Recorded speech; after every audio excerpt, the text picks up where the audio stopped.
Welcome to the Orange Cactus Coffee Podcast with Mike Kincaid and Jake Goebel. Join them as they experience specialty coffee and document their journey. These friends explore roasts and roasting methods, brewing equipment and techniques, and review the cafes they visit along the way. Thanks, Brioni, and thank you for joining us for episode 57 of the Orange Cactus Coffee Podcast, where Mike and I talk about the Dragon Brewer.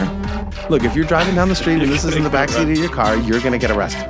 We also talked about Mike's coffee journey, our visit to Boss Coffee, Bishop Woods Coffee, and the coffee legend James Freeman from Blue Bottle. Let's jump right in. I think we're going. Are you ready? Camera's rolling. Woo! Camera is rolling. Camera's on. Mike and Jake are on. Yeah. This is how we do. They see me rolling. They hating, patrolling. They try to catch me riding dirty. All right. You have not stumbled into a riding dirty show. You have stumbled upon the Orange Cactus Coffee Podcast. I'm your boy, Jake Goebel. This is episode 57. I'm singing across from the one, the only, the Mike Kincaid. What's up? What's up, buddy? Hey. Hello. I want to let you know I'm thrilled to be here. Oh, you seem really thrilled. Super energetic. What is that, a vitamin water you're drinking over there? Vitamin water. He's got a little bit of vitamins By going. Glasu. Wow. That's a good looking bottle, though. It's good. kind of shaped a little bit on the top and the bottom like a barrel. It's got a little bit of a barrel Feels shape. good It's in the not hand. a typical soft drink bottle. You know, you kind of think of that kind of narrow, kind of slender, kind of, I don't know, feminine almost. That's kind of like barrel chested. It's good. It's a good fit. It's good. It's a good solid fit. I'm calling it good. It reminds me of kind of the Nutrient the enhanced. growlers. The growler. Oh, the I don't want to talk about it. stomp We're not. No. The boss. We'll talk about that next time. We're not going to talk about it this time, unless we wanted to switch. Unless we want to switch P Vine and Boss. Well, you already brought it up. I think it's a disservice to not talk about it Let's now? talk about the growlers. Oh, let's not. Let's wait. Let's wait. Okay. Well, we haven't told them about. Now we've told them about both. now we told them about both. You're going to have to wait for one. Okay, we'll go P Vine next time, and we'll go Boss this time. Just because you gotta. Good. I'm glad you've got this figured out. You gotta spread the content out. Good prep work. Yes. Should we start over? Welcome. Too late? to The Orange Cactus Coffee. Hey, I'm Jake Goebel, and I'm sitting here with Mike Kincaid. And you have stumbled unknowingly, unwittingly, perhaps accidentally upon a podcast about coffee. That does remind me, though. That video we shot for our YouTube channel. Yeah. It says, if you're watching this, we know Yes. it's by accident. It is that by- line. There's a comment on there that said, hey, excited for the journey. And P.S. I did find this by accident. Something to that effect. Absolutely. I think we got to welcome a lot of new listeners or newer listeners that maybe haven't started with episode 1. You're like, bro, I can't handle Jake's voice for 55 straight episodes. So I got to pace myself as I get the story. But just to kind of fill you in where we're at, we're two coffee newbies, two coffee rookies, and really we're just exploring specialty coffee and documenting the journey. And the thing that got us kickstarted on this coffee journey was, one, a desire to be in business or to start a business. Mike and I, he swindled me into a deal about starting a business about coffee. Yeah. That was one of the things. We were like, what is it that we're both passionate about that we could do, that we could have a business on, and that we could glorify God together building a business. Mm-hmm. The second thing that kind of propelled... That was good. Hold on, let me try that again. The second thing that kind of propelled us forward was Mike's experience, had an incredible coffee experience with a company called Blue Bottle. Yeah. Or should I say Blue Bottle? Brew. Blue Bottle. That's hard to do. That is Blue Bottle. It all started for me in a free sample. How did you come across the free sample, Mike? Was it Facebook? Was it Google? Was it Snapchat, Instagram? How did you come across it? Yes. Good. I'm so happy. And I'm the can't one that remember. didn't plan. I know it was through some. I bet you Blue Bottle knows. They could look at their data and say, They "We could got you right here." This is where we snagged you. I don't remember. I think it was a pop-up, a banner ad, something that said, "Hey, try." Oh, wait. Yeah, I don't know. I thought something. I thought it was there, but The no, light it's gone. bulb. It's gone. It's No, gone. flickered out. Okay. So somehow it came across and it said, "Try. We'll send you a free sample." I think they sent like 4, or you could. Oh, it's a subscription. Like we'll send you a free 6-ounce bag or something. I don't know. Yeah. Can't remember. Free coffee. And that's where it began. And I had the Whirly Blade. Did you grind it with the Whirly Blade grinder? Absolutely. So you fresh ground it. Was that the first time you've ever had fresh ground coffee? No. I've owned that. The Whirly Blade was on its last leg. I've had it for years. Okay. Yeah. So The Whirly Blade's been putting in work. it's been grinding the Been espresso grinding. roast Yeah. for years. grinding. The Kirkland brand espresso roast. Yeah, my Whirly Blade ground Rainforest. that mail order Gavalia espresso. And then I started doing that. Like, why am I grinding it with this Whirly Blade? Let me just get it pre-ground for my convenience. Perfect. Even better. So, 6-ounce sample. Do you remember what it was? Was it a Bella Donovan? I do remember it. What was That's it? funny. It was. I still have the card. That's why I remember the little card that they ship with it about the coffee. It was an Ethiopian. It'll come to me. I do know what it is. Perfect. You look like you know what it is. Yeah, Ethiopian. Ethiopian. I have the region. I have it. I know what it is. I just can't remember. So the region, it was a single but origin. It was. Absolutely a single origin. Did you get to pick what your free sample was? I think I got to pick if I wanted one of their Single origins? single origins or the blend. Okay. You could Okay. do the 3 Africans or Yeah. the Giant Steps or Now, at the time in your coffee journey, were you just drinking black coffee or were you drinking like mochas and macchiatos? Or No. tell me a little bit more about your coffee journey, Mike. for me. Yeah, gladly, Jake. Thanks for giving me the mic this time. I appreciate you. For me, what happened is I had started a new lifestyle quote way of regulating my fitness and weight and health and everything. And one of the things that I had started doing was kind of an intermittent fasting, which basically you just wouldn't eat breakfast. And to help suppress the appetite, you would drink black coffee. Doesn't have any calories. No in it. calories, caffeine, get you going, plus, Yeah, and it's an appetite suppressant. Exactly. Yeah. So I was already drinking coffee, but I drink it with a little creamer. So I just slowly made the transition to just having it black. And that's when I started experimenting with how can I improve this black cup of coffee.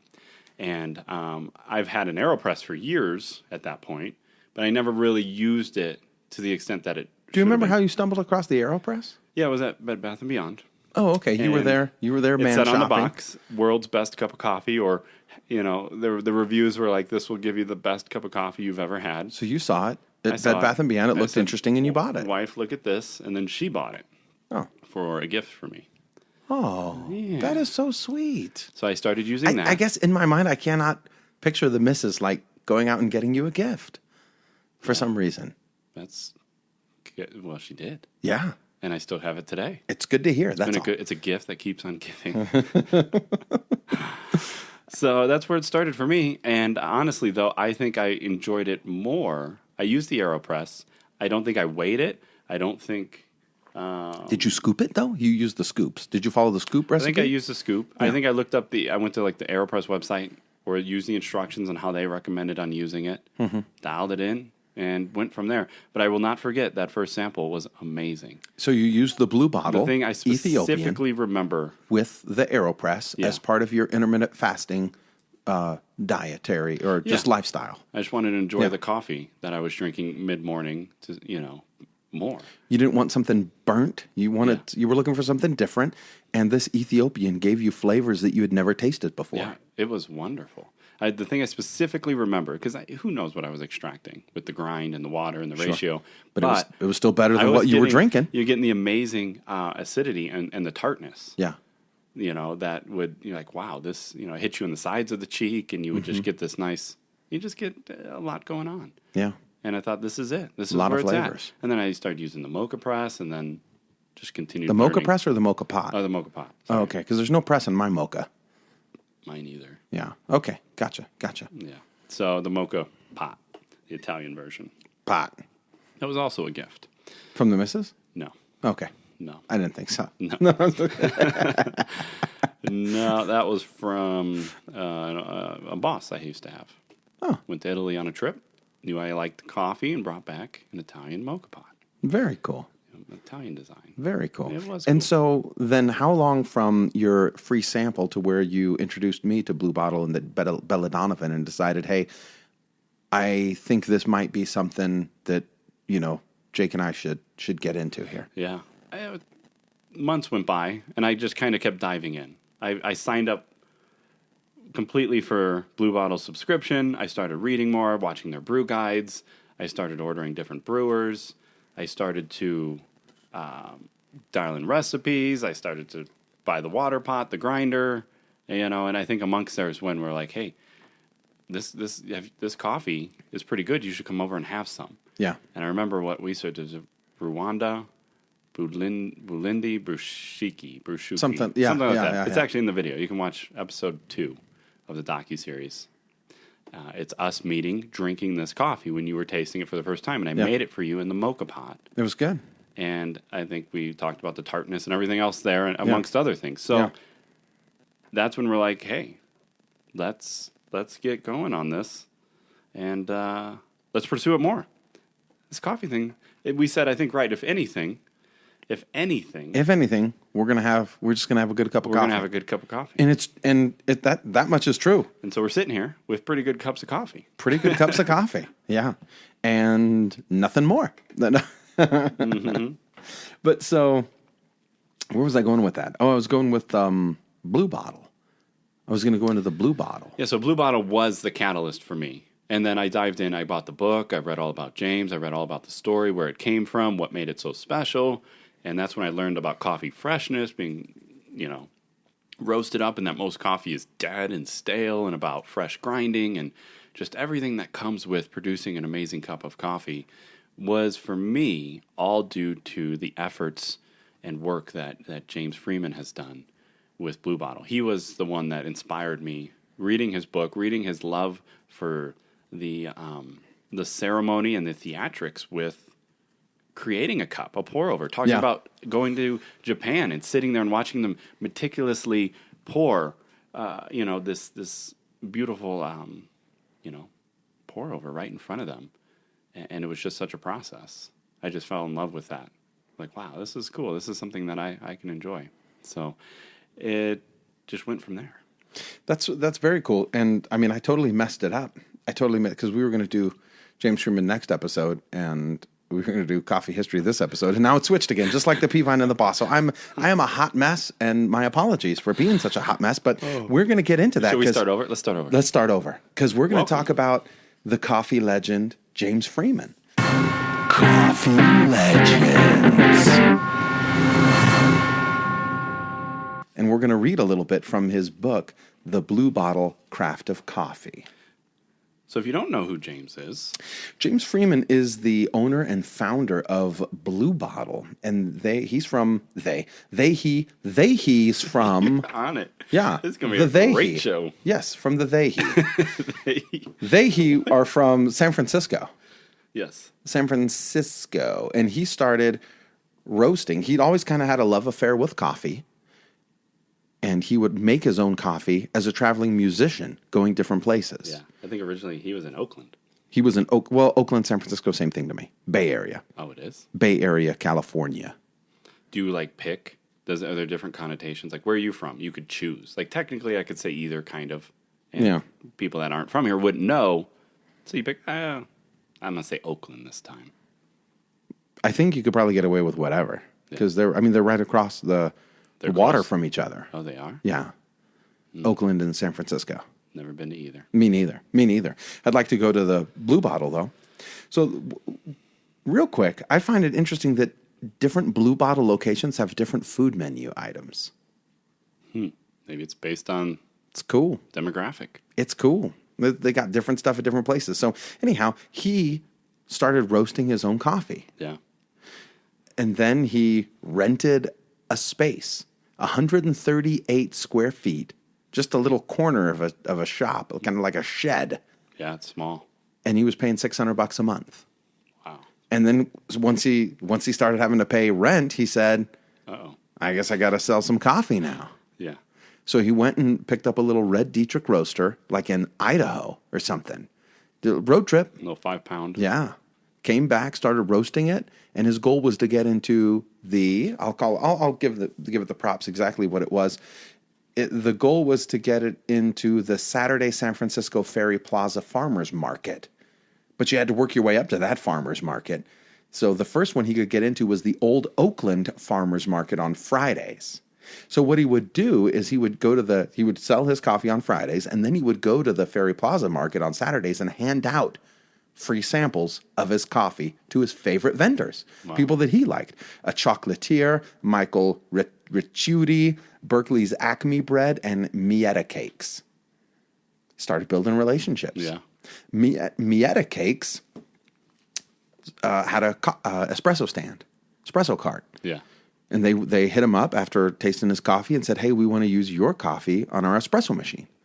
And so he was like, sweet, 4 extra pounds of coffee a week. That's a good one. Dude, he was super stoked. This is James Freeman, Blue Bottle, now into their second round of venture capitalist funding.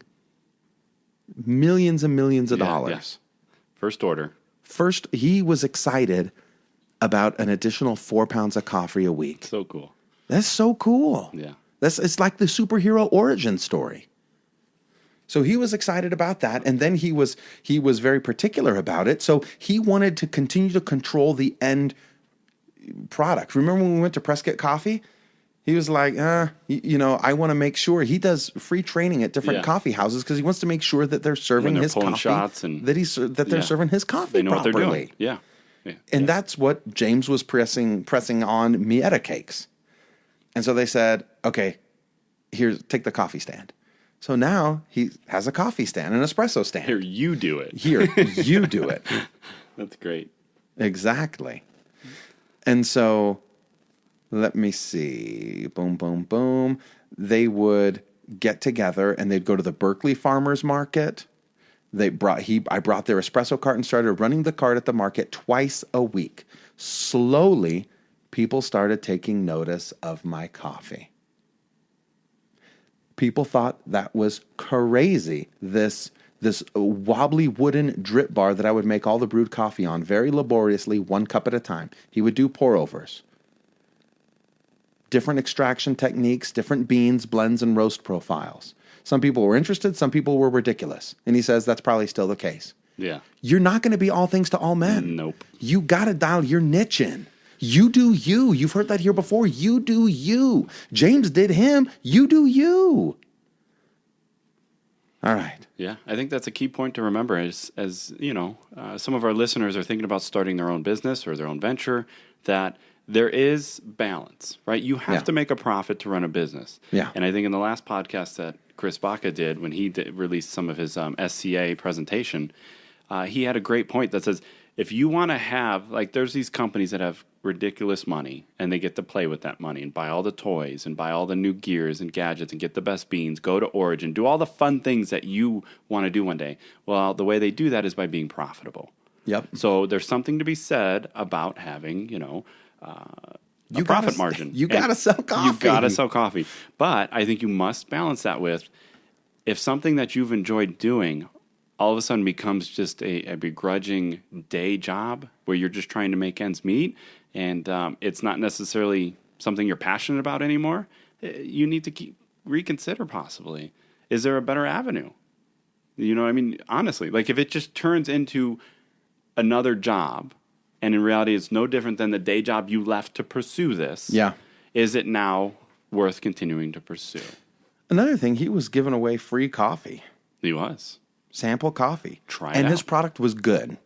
People were feeling his coffee. Yeah. And if he wouldn't have been roasting good coffee, nobody would have taken an interest, I don't think. I think he saw the classic roast profile of burnt it dark. Was just taking so much. People were missing so much in that bean. Missing something and in I think the coffee. he has a statement here that I think is somewhat foundational to his it's kind of like his mission. his mission statement, at least when he started. Yeah, yeah. I Hit me will with it. only sell coffee less than 48 hours out of the roaster to my guests, so they may enjoy coffee at peak flavor. I will only use the finest, most delicious, and responsibly sourced beans. It takes work. He says in here that if he wasn't roasting coffee, he was selling coffee. If he wasn't selling coffee, he was roasting coffee. And he got to a point where, let me read this real quick. I had one employee who came to help an hour before the market started. Otherwise, it was just me, my Peugeot wagon, and the cart. I remember a couple of drizzly Saturdays in December when things were really quiet. Yeah, you've been there. I've been there. We've been there. Throwing the towel. Then one Saturday in January, the weather got nicer. It was right before the Winter Fancy Food Show, which is always held in San Fran, so there were a lot of chefs and food people in town, a.k.a. foodies. I looked up, and suddenly there were 15 people in line. It's basically been like that ever since. So cool. It's very cool. He talks about different things, that there's, kiosk. It was moving slow. He put in, this was years. He put in 2-3 years. That's not a long time. 2 or 3 years before he even got his first kiosk open. That's a good amount of time. He had a little side shop. Yeah. He had a little cart. He had a Peugeot. He was going to different farmers markets and different things like that. He's hustling. He was hustling. He was putting in work. Absolutely. Now, so James Freeman's definitely, in my mind, a coffee legend, but he went all in on coffee. All in. And it was a career change for him. It was a career change. Which is different for some. And he was willing to sacrifice everything for it. Yeah, it seems so. And it seems like, well, we're not willing to sacrifice everything for coffee. I'm not quitting my day job, at least not yet, even though I feel a tremendous amount of pressure to start going to the farmers markets and start doing all those different things and getting out there. Yeah. And who knows, we might be able to do that. There might be We might be able to draw some inspiration from this particular legendary superhero origin story into our own. Yeah. And there's a reason why. Is because the bullet's here. Moving into the bullet. Because with the Be More, what is the bullet? Mikey was purely roast on demand. Yeah. You order, we roast. Sure. It was just, it's time consuming. There's a lot of work that goes into it. You don't want to roast up 5 batches and then be like, let's go sell them. Now we might. Yeah. And for those that might not know, we've and I know we've talked about it before, but the bullet, this is where you don't say, for those of you who don't know, that's where you just jump in and explain it all. The Ileo bullet R1. Is it Aleo or Ileo? We said Ileo. Oh, okay. Ileo is what we're going with. So at least we'll be consistently wrong if it's not right. That's right. Yeah, is this new little 1 kilogram roaster that we can do back-to-back roasts with and dial in and have profiles and control over the whole roast. Showed up yesterday.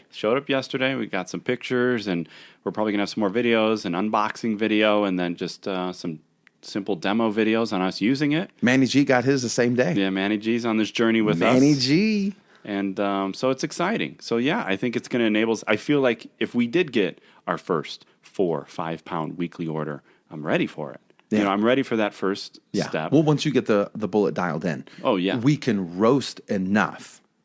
Yeah, it makes it doable. Yeah, it makes it doable. It makes scaling. We can just scale it. It's the next step. Is it a big roaster? No, it's a 2.2 But it's the next step pounds, up for it's the next step. You're just nailing it. Which reminds me, though, real quickly of James's first vision for us. He wanted such a sustainable type of method for roasting coffee. He had a vision in his book, which we highly recommend. Check out the Blue Bottle Craft of Coffee book.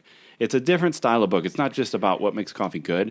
There's kind of like a little bit of life and inspiration built into it. The way he writes about. There's the history. There's his travels. There's recipes. There's. It's a good read. It's a great read. Yeah, check it out. But in there, he talks about how he had a vision where he would be in in an Adobe-style building, pedaling a bike, keeping a fire hot, and roasting, on this kind of makeshift, all-natural, roaster. Mm-hmm. He wouldn't have any machines involved in the process. It would be human-powered. That's what he wanted. Natural flame, And he went to a roaster and he says, hey, this is my vision, a commercial roaster. And he says, yeah, no, you're great. You'll never be able to do that. And so at that point, he realized there's more to roasting, and that started him down his journey. But it started with a dream, a concept. Yeah. And I think a crazy dream, just like yours. Yeah. Just like ours. Well, we've even thought about that at some point. Let's roast over an open fire. Yeah. Well, that will be our niche. We're open fire roasted coffee beans. But you quickly realize you can't produce a nice, consistent product, which is important if you want to run a business. Right. So anyway, check it out. Yeah. A lot of good stories in there you can pull inspiration from. Very cool. Very cool. Coffee legend James Freeman. But yeah. So the bullet. The bullet. The bullet. How much was it? The bullet is right around $2,700 before shipping. How much was shipping? It's like $250. So about $3,000. Yeah, You can get you a bullet. And then you got to get, which I wish it would come with. I wish they would ask, but they offer an exhaust connector for the top, so you can connect a pipe to it. But they offer you the 3D printing diagrams or whatever you want to call them, so you can get it 3D printed. And it's kind of neat because they're based on size. So like depending on what size pipe you go with, you can print out your different adapter. Yeah. And so we're going to get that printed. Where are we getting that printed at? A 3D printer. Local? Foreign? I think there's local. But Oh, you okay. can send it anywhere. Okay. You just send them the schematic, you pay, and then they ship you the... Oh, okay. Cool. I mean, it's an efficient way to have custom things made, like Yeah. that.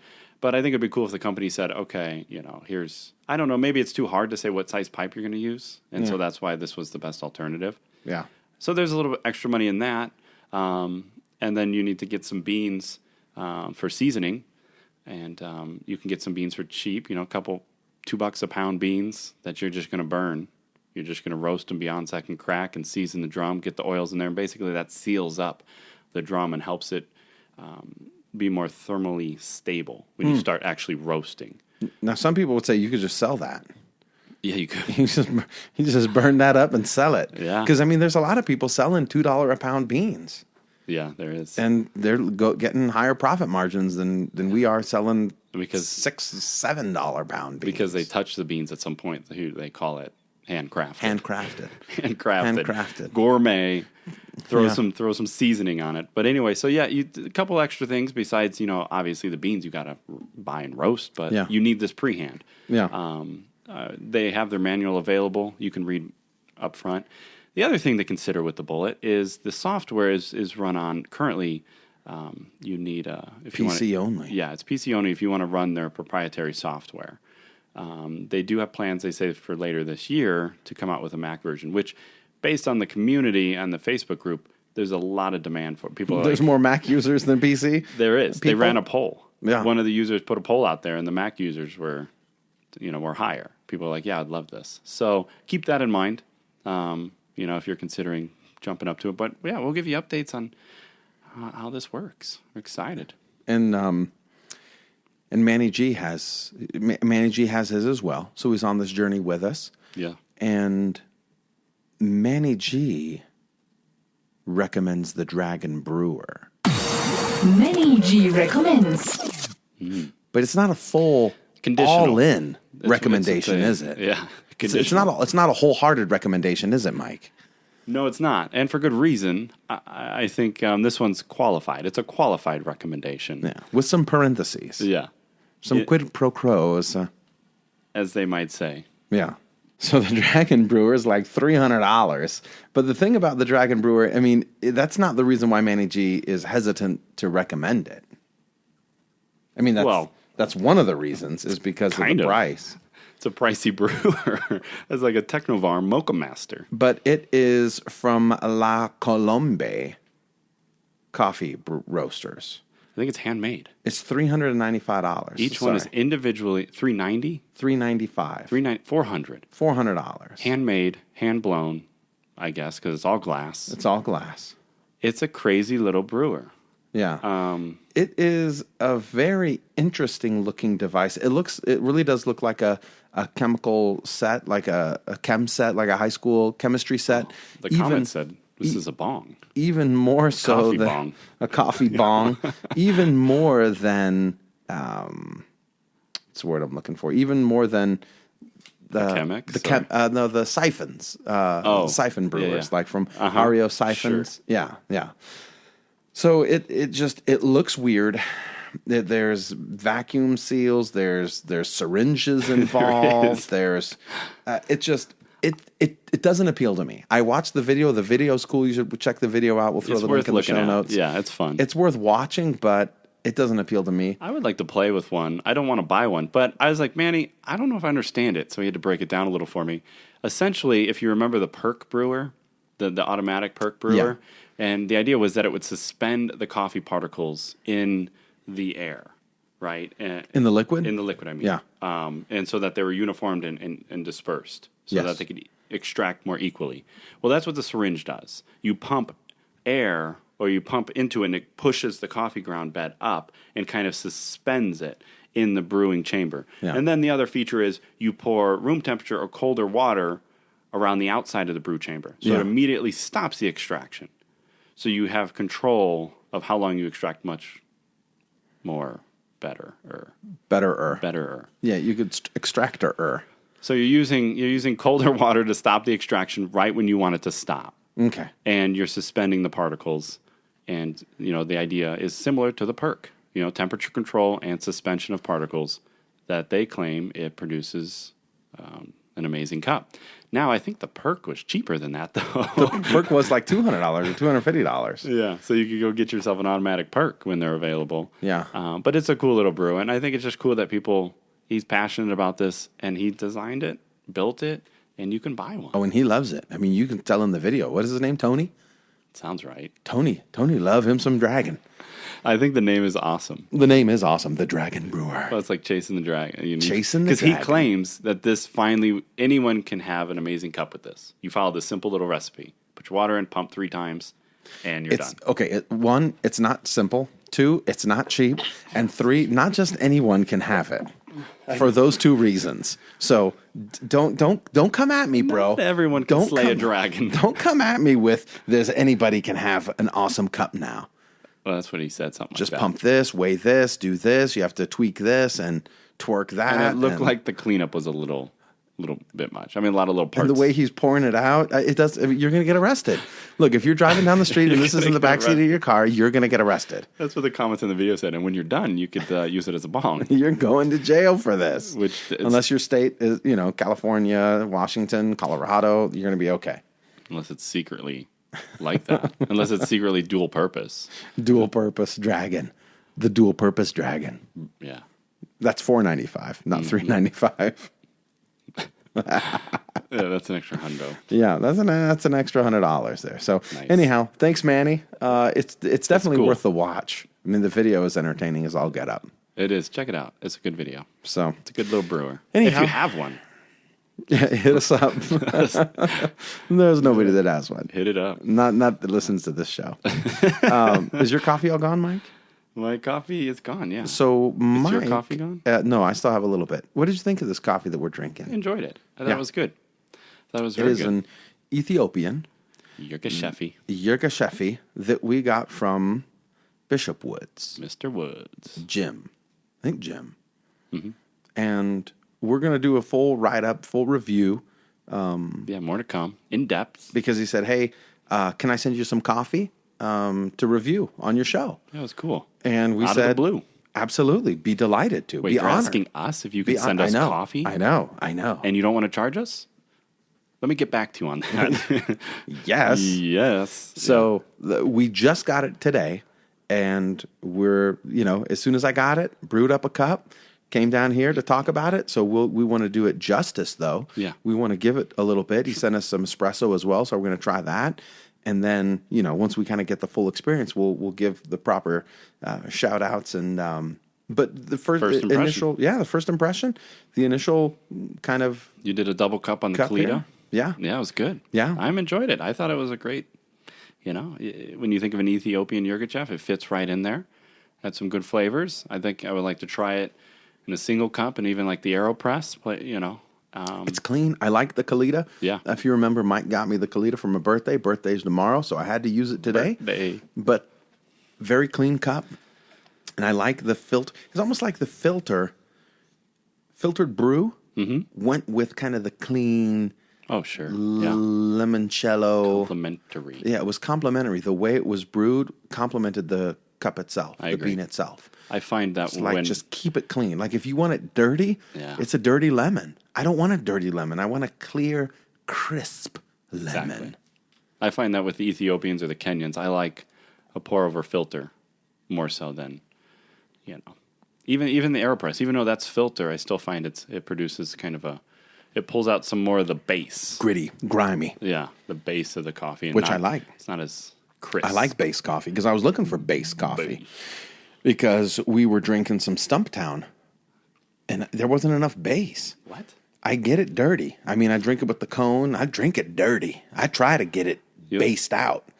You like I the try to get Chemex the cone? thump. Do you get a little of the Dregs in the end? The Yeah. dregs, the dredge. Yeah, the, yeah. The sludge. Yeah, I don't pour that out unless I'm feeling really dirty. Then I'll just make sure it ends up in my cup, not the missus. Interesting. Yeah. But the Stumptown, I had some house blend, drank that, and this is the Holla Mountain. Holla Mountain? Holler Mountain blend. Yeah, a neat little feature on their bag. Yeah. It tells you about that. There's a little slit in the bag, and there's a card in the bag that describes like a the pocket. bean. It's like a little There's Joey. a little pocket. So you pull it out, and it's got the flavor descriptors and whatnot on it. It's very cool. I would appreciate it if they had the Ziploc top, though. The zip What top. is their top? Just fold? It's just a fold over. Just a fold. That's it. Fold and pray. Just a fold and It's- pray. You don't open the cupboard and it's unrolled itself. Wow. Yeah. Come Dang. on. Well, no, it has the little plastic Oh. ties that fold over. Oh, so you can pinch it. Yeah, the pinchers. There you go, the pinchers. Fold and pinch. Yeah, the fold and pinch. Get good. I don't know if that's what it's called. That's not, if you're looking for bags, what you're going to find in the bag store, but, the They fold don't and pinch classify them as technique. the fold and pinch? No, they don't. We got the zippities and the fold The and pinch. zippities and the fold and pinches. You pick. Or you go to the craft and just But so you might wonder, topless. how did you get the Stumptown? Well, I didn't order it from Stumptown. I got it when I was down at Boss Coffee, which is what we're going to talk about next. Something very cool, though. Oh, so they bagged it there for me. I got my Stumptown at Boss Coffee. They had it in bins, I guess. They order it in bulk. Yeah. And he bagged it for me there In a Stumptown bag. in a Stumptown bag. Interesting. It was very interesting. Wouldn't have expected that. No. I would have thought they would have like a shop supply. Yes. And then a consumer. Yes. But it makes sense. But they don't. They just get one supply and then they bag it up. And they bag it up. It's interesting. I would think after a while, if you could figure out how much you sell on average, like whole bean bags, Just you have it would pre-made. You just have them pre. So you- All the ones on display, he said, those are all decaf and they've been there for a while. You won't want to drink those anyways. And I was like, decaf? He's like, yeah, I know. But they make display bags. it's probably more cost effective. And so I asked him, hey, should I take one of the display bags? He said, oh, no. You don't want one of those. He didn't sell you one of those. No. He was so great. Well, He about was so time. great. Take it. It's been there. Yeah, take that thing. It's been there for months. Take that off my hands. So we went in, and he asked me, hey, do you know what you want? I was like, I want a lot of stuff. And he's like, all right, you got it. Take your time. So I order a growler refill. I bought Mike a growler, Cold brew. which is a tall bottle with a little flip top that reusable. These ones are slender. It's almost like a little wine bottle. Yeah. Well, it is a wine. It's a 750 milliliter bottle. Wine bottle. Yeah. Yeah. With- Brown with a brown in top. color with white screen printing on it and a little flip top. Little flippity doo. Little flippity doo top. That's what you're going to find online. Look at flippity doo tops. So I got the French roast there, but I said, but I want the nitro as well, and I know I can't take it in the growler. So can I have a sample of the nitro? And he's like, no problem. He grabs a cortado cup.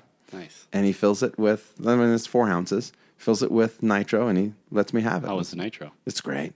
It's great. The texture is just great. Effervescent, isn't it? Effervescent, yeah. A lot of mouthfeel. Great mouthfeel Tickles with the the nose. nitro. Oh, it's so good. So I got the nitro. That was on the house. And then I got the 2 growlers. Yeah. And then I got a double shot of espresso.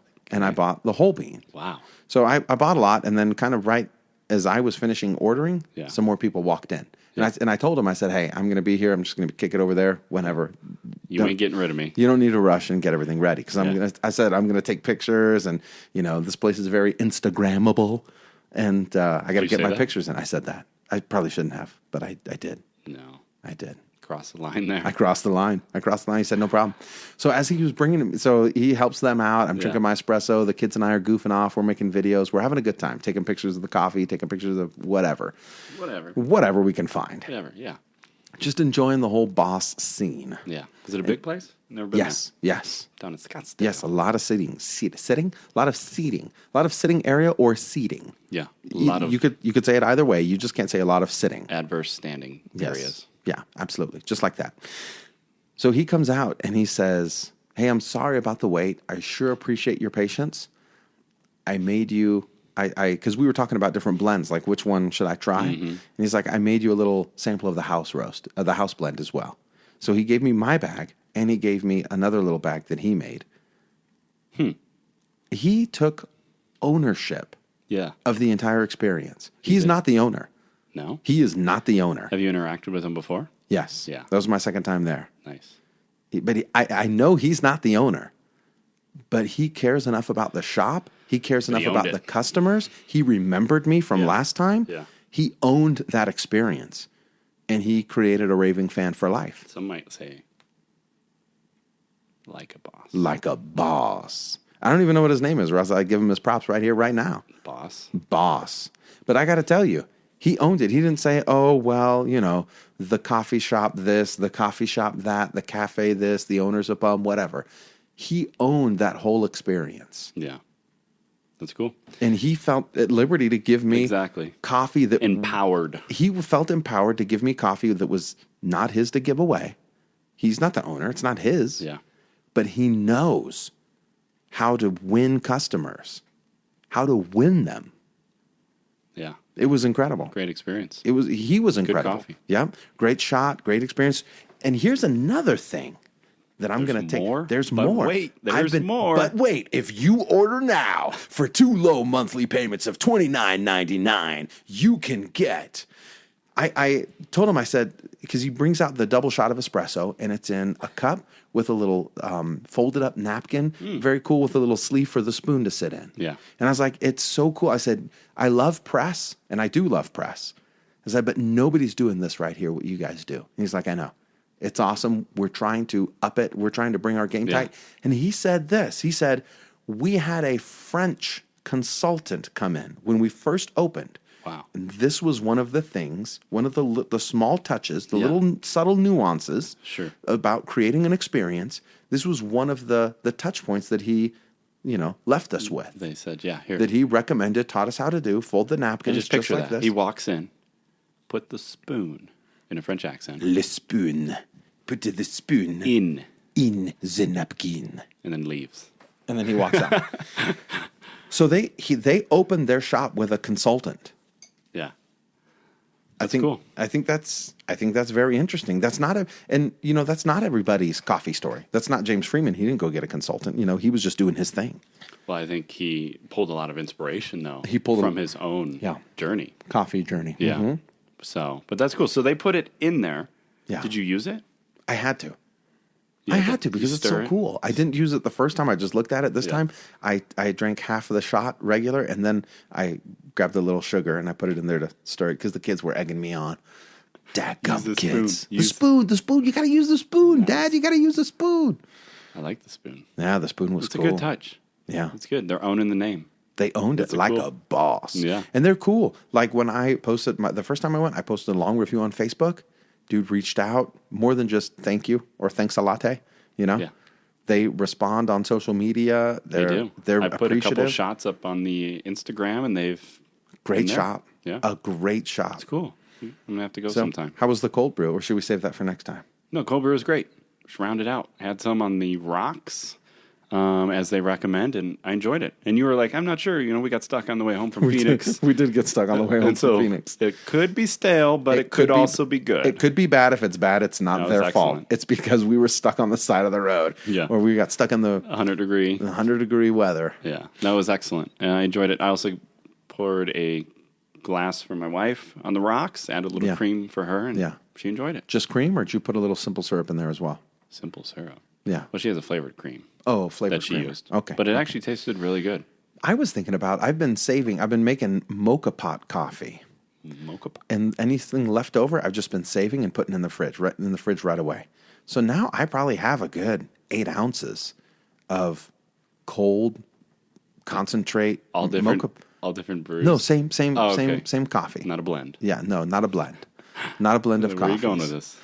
And I was thinking about adding like a cup of sugar to it and seeing if we're trying to make some coffee syrup out of that.